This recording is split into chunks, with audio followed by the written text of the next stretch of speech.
Apple hasn't revealed a date for its upcoming event, but its announcement history gives us a remarkably consistent window. Welcome to GadInsider, your go-to tech hub. Apple has announced its annual iPhone event 2 weeks in advance for 4 consecutive years. The last 6 iPhone event dates suggest for September 2026. However, for the last 2 years, iPhone 17 and iPhone 16 were announced on the same date, September 9th, whereas iPhone 15 was announced on September 12th and iPhone 14 September 7th. Although the pandemic disrupted Apple's regular iPhone event schedule in 2020 and 2021 for iPhone 12 and 13, Apple has been remarkably consistent since 2022.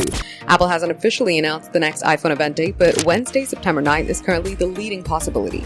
Apple offered its first official clue as it opened applications for U.S. retail employees to work its Event Support Experience program in California. The company told employees that the event will occur during the first half of September. If Apple holds its event on September 9th and maintains its 4-year pattern, it would announce the date exactly 2 weeks earlier on August 26. August 25 remains another possibility, but it would create a 15-day gap rather than continuing Apple's recent 14-day pattern. This year's product lineup should make the event unusually significant.